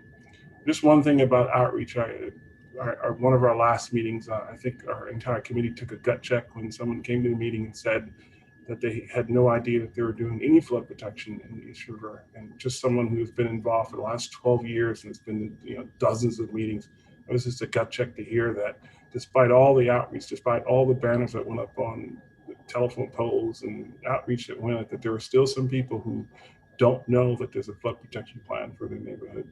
So, you know, I don't know how to increase outreach. I know the city pays a group to do that on multiple, you know, for every project that they do. I think the community board has a responsibility on its own to make sure it does outreach, but it's always going to be challenging. And there's still going to be people who say, I never heard of the SCR. What is that? When do they build? Why are they going to build a flood protection plan? I didn't hear anything about it. But to your point about to the major question of, you know, what else could we have done? I'm not exactly sure, other than listening to people and trying to incorporate everyone's sort of issues into your resolutions. And Trevor, I know you said that you're, you know, really work with elected officials, and we've had great elected officials on the east side that have been supportive of us and like trying to, you know, gather all the different stakeholders. And we have Borough President Brewer, I think, was on the line earlier, and Senator Brad Hoylman, but we have some great electeds that they're really important to, you know, be sure that we're communicating with them and they understand our needs and you know, share that with the city agencies as well. I would echo that. So why don't all of you, each of you think about some question that you might want to ask each other. And in the meantime, I'm going to ask all of the people who are watching that if they have any questions, they could put it on the chat. We're going to move to Q&A in the audience from the chat. If you can keep it about the subject at hand and not about the project itself, that would be great. And we'll go through those in a couple of minutes. But in the meantime, do you have any burning questions for one another? Sort of curious, you know, Trevor, your community board has been faced with a lot of pushback within the board, you know, and I think you have a legal suit, right? There's something going on, or am I wrong about that? I just was curious how you've grappled with people who feel that the entire approach is intrinsically wrong, you know, that we shouldn't be building the park 8 feet up in the East River, you know, period.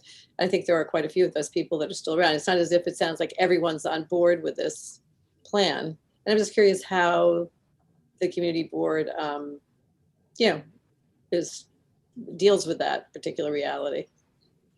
There's definitely everyone's not on board with the project, and everyone wasn't on board with the initial project. But it's just like any other controversial thing that you deal with in your neighborhood that has benefits and drawbacks.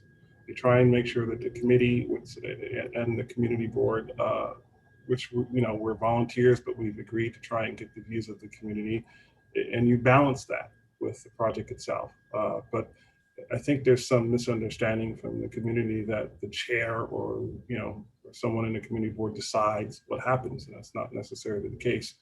I think the electeds also, you know, were in favor of the new project with some conditions. But it is a challenge. I mean, I imagine that each board has faced some type of controversial project where everyone didn't agree. But that's what we do as community board members.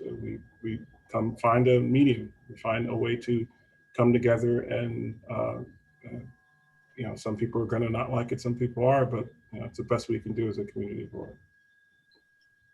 And I have a question for you, Alice, which is, I imagine I've looked at every single option for FIDI Seaport. I've examined just about everything that they proposed. I've talked to a lot of community board 1 members, and the city is saying that there is no on-land option to protect the FIDI Seaport area with the exception of the interim flood protection.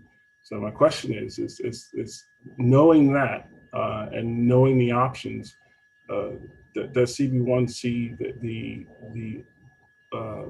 extension of the land is the only way to protect CB1 other than managed retreat, which I think is very difficult in today's society with the real estate values. But is that, I haven't been able to see another plan, and I'm just wondering how the community board 1 feels about that or another plan. It's a little early in the game. You know, we have yet to get the presentation. You know, we've only seen 1 presentation, which was a public forum provided by the city, which, by the way, is another excellent way to have these sorts of levels of outreach where the city itself provides public forums for these kinds of presentations, in addition to the community board. But I know that our committee has asked frequently on many of these projects that, you know, we reviewed to see the alternatives. We sort of jumped a few steps, we feel, in hearing that there's no choice. And I think that it would be very helpful to our community, and I know it's something we've asked the city to provide, is a little bit more science here and a little more of a detailed analysis of where they went from it's just simply not going to happen. It's too narrow. The infrastructure is too close to the surface to, let's just build out, you know, 92 acres of property or whatever is 500 feet from the shoreline or whatever it's going to be. You know, that's a big jump. And so I think the community will require or ask, you know, earnestly for a lot more information as to making that jump. I see where you're going with that. And I think a lot of people feel that we're not really fully convinced as to having to do it. And particularly when we're not provided with any sort of cost benefit analysis of what this really means, how this fits into the city's overall budget on resiliency. I mean, these are critical questions that need to be answered. So, we have a long way to go, but in fairness, this is the beginning. And, I want to make sure I point out that we have no resiliency measures, I repeat, in Ward 1, and we have no money for them.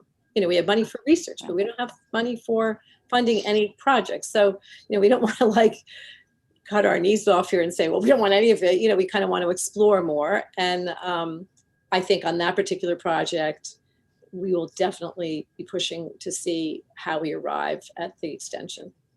Alice, just to kind of clarify, so you're talking about there being no money for the area that's the FIDI Seaport section, but there is money in other components. The battery, yes, absolutely. The Battery Park City portion, which is state and city money and bond money from Battery Park City Authority, that's being taken care of, that's correct. But in far as the FIDI Seaport plans, unless something's changed since yesterday, my understanding is we have money for research, which is great, that's been reinstated, thankfully, but we have no money to actually, create this place. So also one of, a very also long vision, right? What they're doing right now is really trying to think about what this could be in the future. When you're thinking also about, well, what's happening right now, right? Yeah, and I think interim piece of this, it's right. We get back into this timeline challenge. Yeah, I think it's critical that the city works with the community and all the communities throughout all 5 boroughs and in these sort of interim plans, these interim measures, whether they're permanent or semi-permanent or whatever they are, the aqua fences and all these investigations and ways to simply flip something up when the next storm happens, I think is critical. And our community board, which was decimated, has very little of that. So it's critical that we get more of it. And there, I assume there is some amount of money, but there's a lot of pieces to this. And I was asking about the politics because I think each administration, this one and the ones to follow, will look at this maybe differently. But what's critical is that we get some protection in Lower Manhattan. So Louis Kleinman raised a really important piece, and that's that the community boards aren't the only outreach mechanism, right? Community boards are one piece of the puzzle, but you're not going to get to everybody. So I have a question: whose responsibility is it to do the outreach? Do you as a community board feel any responsibility to continue to do the outreach, beyond just your board members? Do you feel it's a city's responsibility? Do you think it's neighborhood organizations? And, all this stuff takes time and money. So is there funding available? How does it actually work? How do the mechanics work in your communities? There is funding available for the ESCR project, and DDC has hired an outreach firm, and so they do that work. And I don't even know I do know, but we have the budget somewhere, but you can see their budget's allocated to do that outreach. But yeah, I mean, it should be everyone, right? The community boards, we have a newsletter, we have on the link kiosks, on the street, we have messaging there. And so I think everyone, but really it's the city's, right? It's the city's responsibility and whoever's leading the project to really get the word out. But I think, the elected officials, everyone, I like Alice's idea of, it should be those op-eds, it should be the press, it should be coverage. That's really important. Do those stories. Michael, go ahead, Trevor. As Alice said, Molly had mentioned that the city does provide funding for both the SCR and BMCR, but I do think that in our neighborhood, they must hire a local group to also do outreach. I think that's critical in reaching some of the folks who don't normally attend meetings. And I'm just going to say, for our particular neighborhood, the United States Postal Service, that way you hit every household. I know it's old-fashioned, but people still look at their mail, especially for those people who don't necessarily use computers. And I really wish they would go back to using the mail system. That's right. That's a really good point. So Michael Levine has an interesting question specifically to CB1 and CB2, but I really think it can be everywhere. The question is, would you accept higher density development to support resilience? And you can speak you personally, or you as your board, or what you've supported in the past. I mean, it seems dependent on so many variables that aren't really made explicit in that question. I mean, higher density, where and for what and in what community? I think there's just a lot that has to, I mean, as a principal, I'm not against development, but I wouldn't, would want to know. I will say that one of the things I think missing in our community is when developers come in to develop sites, we have a few that are pretty contentious right now, come to mind. I think resiliency should be the first thing they're talking about and not the last, which is often the case. So, I think it's an opportunity for developers to really make a contribution. So, if it comes with higher density and a contribution to making certain areas more resilient, maybe that's a good thing. It's hard to say. Yeah, I would agree with Alice on that. It is. I mean, it should be the focus of their conversation, and not looking out for their own development and how they can make sure they are safe and they are not flooded, but should be focused more on the general community for sure. Another really interesting question, and I wouldn't know how to answer this myself. The question is, do you think what is now planned and funded would have won the initial funding from the Rebuild by Design competition? You're better to answer that, Amy. Well, I mean, it's, Rebuild by Design was an experiment. And it was the first time that money, like, such as the CDBG-DR money, was being used in a really creative way.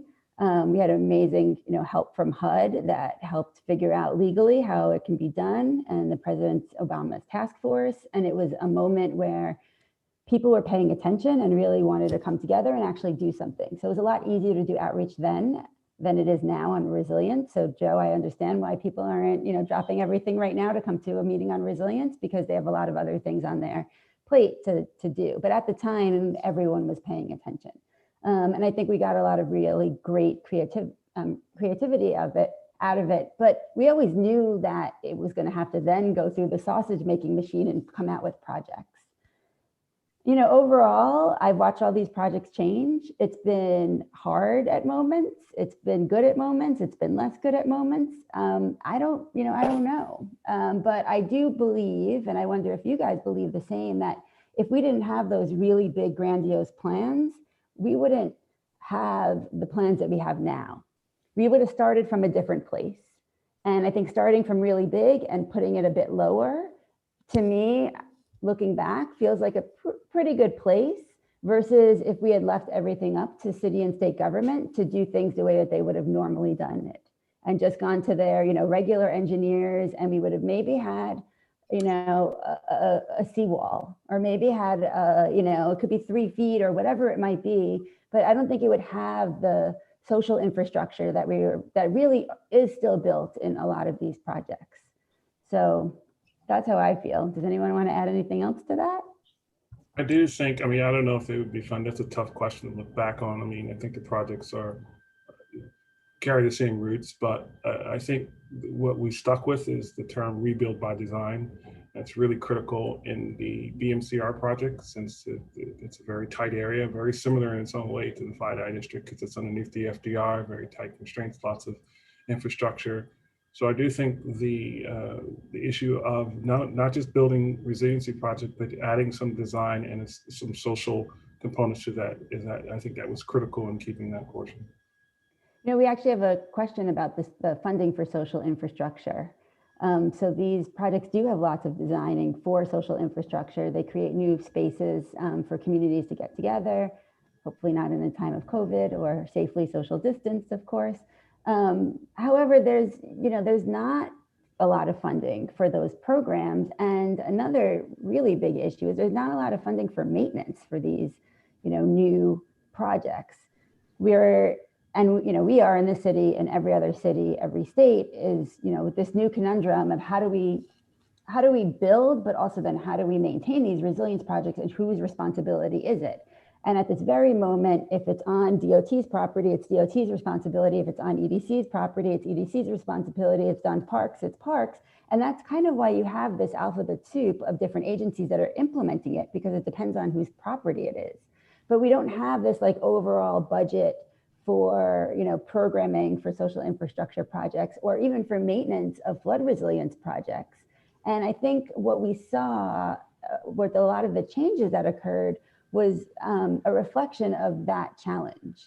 That we have, different agencies. We have the Parks Department for the, East River Park example. We had the Parks Department that knew that they weren't going to have enough money to maintain, a flooded park over time.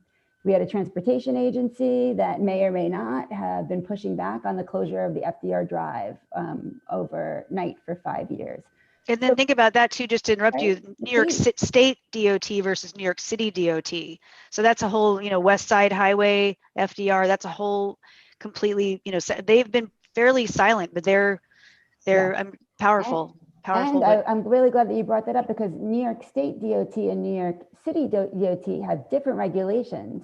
Yes. And I remember looking at the designs along the East River Park, and there are parts of it that were fenced and parts of it that were not fenced. And maybe, Molly, you can give some color to this example. Well, no, right at 23rd Street where, the FDR and 23rd meet, and where a lot of the project is ending, there's the New York State DOT, there's an exit to Waterside Plaza, which is some federal, there's like a little island that's federally, federal highway, and it's very complicated, and it just makes everything, things can't get done because you can't get all the stakeholders in the room. And again, like more city agencies are much more accessible to us than the federal groups, and so we haven't been able to kind of get some answers for certain things, and it's frustrating. But yeah, the FDR, but again, like the West Side Highway, I don't know, I think I think they see that there's flood risks there, but I think they've said they're fine with it flooding. It's just a roadway, so I don't know. We have this very provocative question asking if rebuild by design was a mistake, that it had no basis in engineering at the time or hard science taking us down this path. And I'm curious to know what you think. I mean, at that time, we actually didn't really have an understanding, our city didn't have an understanding of sea level rise. So a lot of the projects have been adapted to take into account sea level rise. But after a disaster like Hurricane Sandy, is it helpful to have an influx of big ideas? Or in the end, should we have maybe gone a different direction?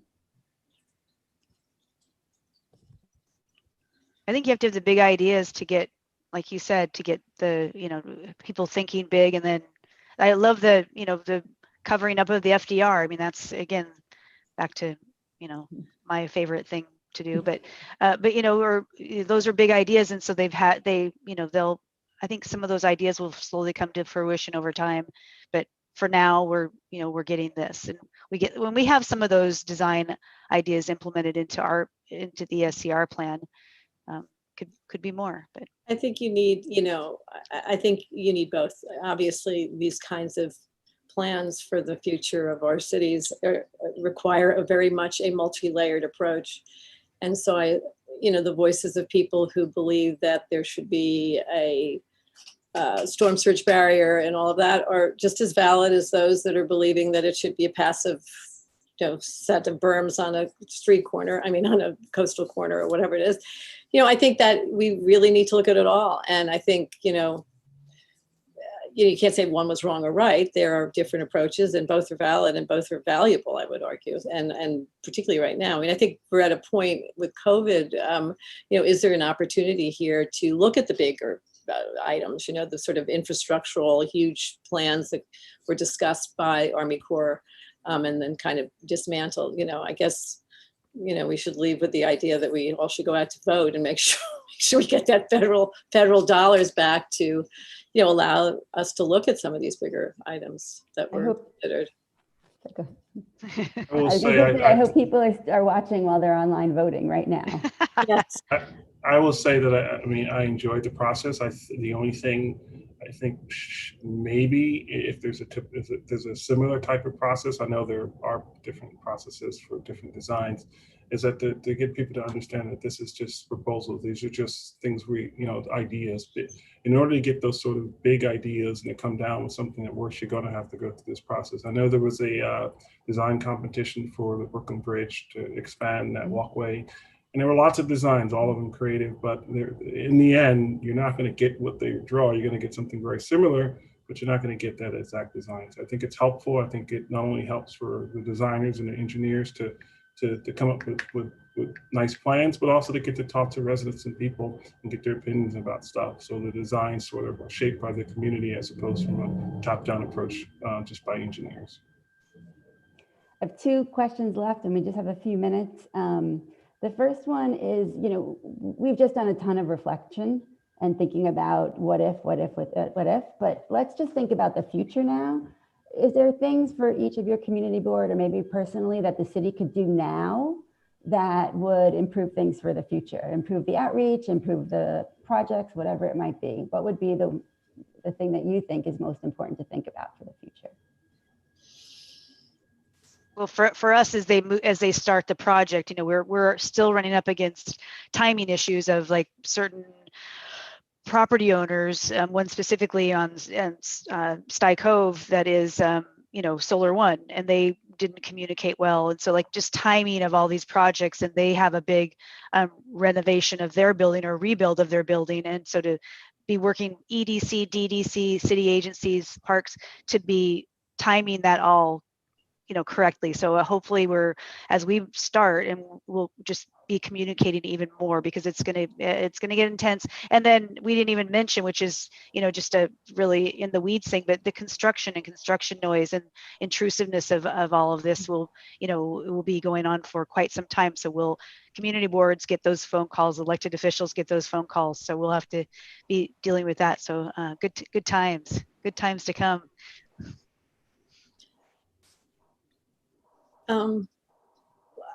I'd be eager to see,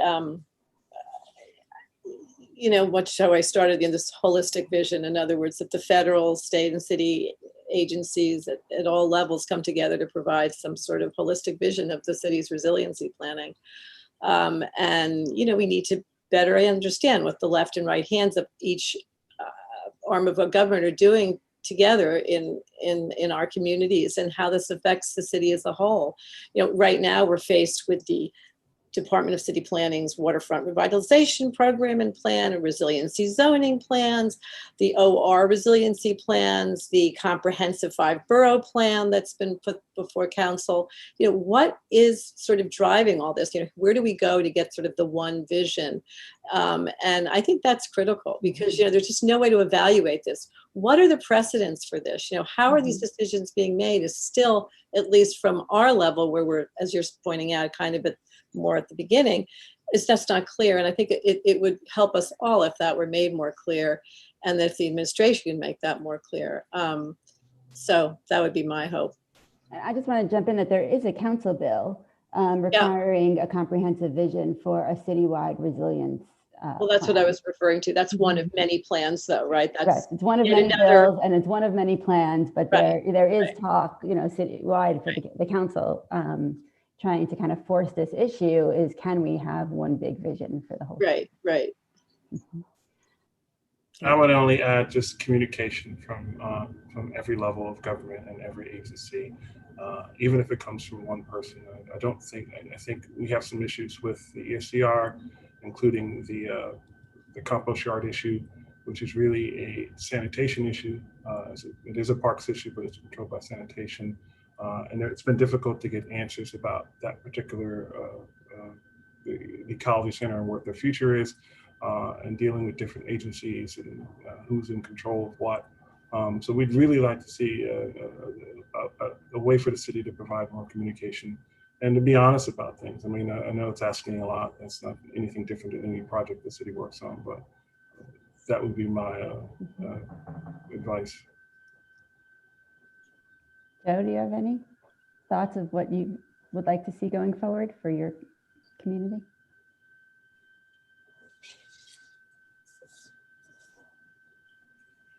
For me, was that?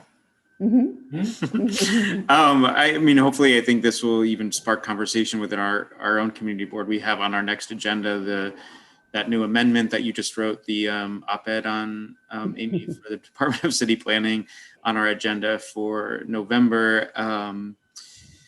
And then, yeah, hoping just to spark conversation moving forward. You know, we accept community concerns when we're setting our agenda items. So, you know, when we get issues that are raised to us, we're happy to put them on the agenda and hear a presentation on them and possibly write a resolution. I'm trying to read the chats at the same time, and it's really interesting. There's a lot of feedback on all sorts of things that we said. We're going to try and download the chats, give it to the panelists. If there's any follow-up questions, you know, feel free to look towards Rebuild by Design, and I can try and connect you to the panelists because we can't go through all of them today. But just generally, let's leave it here. If people want to get more involved, either in their community or their community board, where do they start? What should they do? Go to your community board, go to the website, sign up, join, just go to a few meetings, and they're easy now, right? They're on Zoom. So you could just go to a few meetings, join as a public member, join as a full board member. You have to, you know, apply to do that. The enrollment starts very soon in the next couple months, but I mean, just go attend some meetings and you'll learn so much. I think every board has different committee names. Like our particular committee is Land Use and Waterfront that deals with a lot of these issues, resiliency issues, but every board has a different committee that's, you know, Trevor's Parks and so on. Yeah, I also just want to remind those who are still with us that, you know, the community board is simply an advisory, has an advisory role, as I pointed out earlier. We're not making it, we're not in a position to make decisions here. We're in a position to, you know, listen and hopefully represent our communities as best we can and engage with city agencies as best we can, and federal and state. But we're not in a position to, you know, make a decision. And, you know, that said, I just do think that the public who are interested, of course, should be going well outside the community boards to the experts, to the Columbia Earth Institute, to storm surge barrier people, to, you know, all the different not-for-profits involved, the Waterfront Alliance. I mean, there's a million not-for-profits that are dedicated to researching all these questions. And it isn't just boiling down to these 6 or 7 plans we've been talking about, but it's much, much bigger issues here that really do need to be discussed. You know, I mean, we haven't touched on any of them really, you know, and that's not really our purview, but it's very important. So I think that's another way to get involved, is to be involved with other not-for-profits and groups that are really, you know, with expertise on the issues that may be of interest to anybody watching. So that, in addition to the community board. Any other? I would echo all that and go to the community boards. If you choose to go to a CB3 meeting, it doesn't matter if it's Parks and Water or landmarks or land use, charge your headphones and be prepared for a very and exciting evening. It's likely to be a lot of lively discussion. I think it's a great way to get an understanding of what's going on in your neighborhood. I would also advise to go to websites. The city has one, and a lot of the agencies have their own website about the projects, and to get an understanding. Every presentation and every PDF is on that website. So it's a great way to catch up, or if you miss something, or if you don't want to go to the meeting, sort of find out what's going on. And I think there's so much information on there. It might be a bit much for people to sort of digest for the first time, but I think it's a good way to start. Yeah, and I think it also, what some of the challenges are, that you have to also know what the project is called and what you're looking for, right? So if you just put in, I don't know, you know, CB1 flood protection, I'm not sure what would come up. Would, you know, Lower Manhattan coastal resilience come up? Would BMCR come up, right? So when I go and try and find the presentations that were missed, I know what to Google: ESCR, CB3, you know, and the month, and then you can get it really easily. But most people don't know, and I think that that's also a huge piece of it. Another person in the chat was also just talking about how this, you know, basically making a nod that this entire system is broken, that we're operating in, and I have to agree. Listening to Alice talking about how, you know, we're advisory, not we, you guys are advisory, right? So we actually don't have a structure in which communities and government and the private sector and, you know, NGOs such as the Waterfront Alliance or the Earth Institute can come together and really actually make those decisions.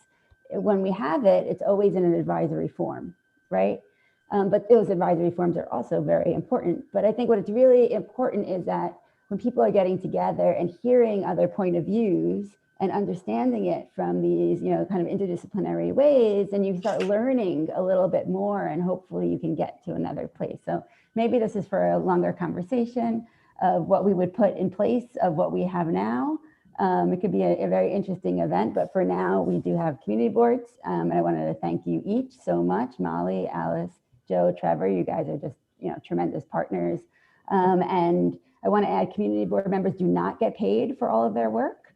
I know that there's multiple meetings every single week that these community board members are going to, and I see them at, and it's a lot of hard work. And you're not always going to do it right, but I know that each of you are trying. So you guys are very tremendous. Thank you so much. I hope we can continue this conversation, and if people out there are interested, let us know if you want to see more conversations like this. I could imagine us getting together maybe every quarter or something like that. It could be quite interesting. Thank you, Amy. Really amazing. Thank you. I just want to make two announcements. One is just like a giant thank you, because it takes really an army to put on an event like this. So I just wanted to, you know, thank the IPK staff that's dealing with the tech right now. Aravel, Sam, Zari, Jess, you guys are always, always, always amazing. The rebuild staff and friends, Joanna and Nina, were just incredible. And we were all, you know, prepping for today in many ways till 1 o'clock in the morning last night, getting some stuff up on our website. And they're just absolutely incredible. And of course, the city staff.